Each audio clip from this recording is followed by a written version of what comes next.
un turneu etalon, un turneu reper, un turneu cu foarte mulți sportivi și, drept urmare, astăzi, dacă ne uităm în stânga și în dreapta, putem să numărăm aproape 100 de sportivi care au venit la Sun Garden, la acest turneu Serenity Golf Cup. Dragi invitați, aplauzele sunt pentru dumneavoastră, bineînțeles.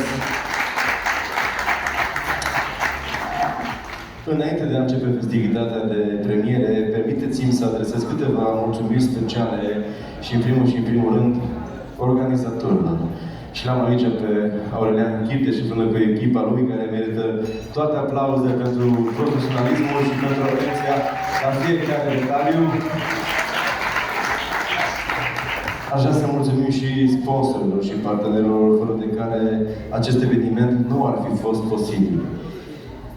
Seca Hale Metalice, Star Galaxy Imobiliare, Saniplast, Veltor, Serenity Resort, Later Cosmetics, Logo One, Onocan, Soft Imobiliar CRM, VIP Black Car, Darina Hotels, Agricin, Balvaneo Resort, Lingeman, ProSoft, Gin Religion, Tematic.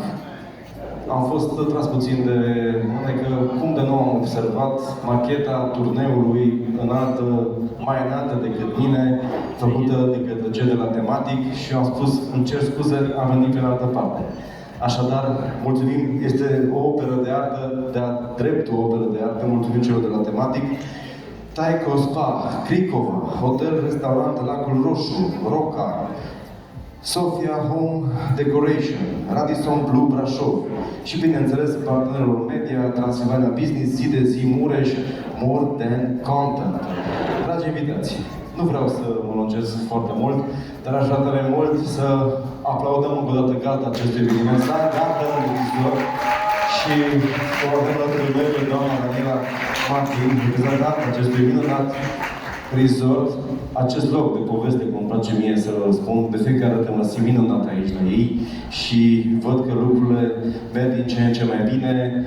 Iarba este exemplară, nu știu ce faceți, cum e, dar am făcut și o postare chiar când am ajuns și am zis Finally Relax. Și am primit nenumărate mesaje, băi, bravo, în sfârșit și tu te odihnești. Am zis, steamnă că am glumit, că sunt în muncă aici. Bine, era o postare pentru maica mea, ca să știe că sunt la Cluj. Și vreau să dau microfonul doamnei Daniela, pentru că urmează cel mai important moment. Bine, cel mai important moment este petrecerea care va urma după gala de premiere, dar urmează momentul emoționant, momentul așteptat al serii, ceremonia de premiere. Doamna Daniela, aveți microfonul. Bună seara tuturor! Vă mulțumesc în primul rând pentru deosebită plăcere că ați ales să petreceți astăzi împreună cu noi, tuturor participanților. Suntem foarte încântați că pentru prima dată au fost alături de noi jucători care nu au mai fost niciodată pe terenul nostru și au fost în număr destul de mare, așa că vreau să vă felicit pe toți concurenții, aplauze!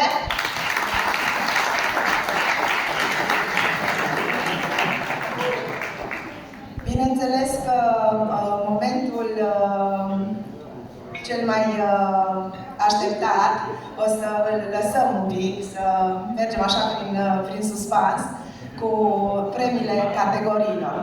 Și bineînțeles că pentru asta o să am nevoie de aplicație. Hopefully, nu o să mi se descarce telefonul fix acum. Ok, începem cu categoria Ladies. Ce aplicație? Aplicația AM Golf. Inventată de domnul Adrian Sănărescu, da? Capitanul clubului, să nu se înțelege. Așa. Bun.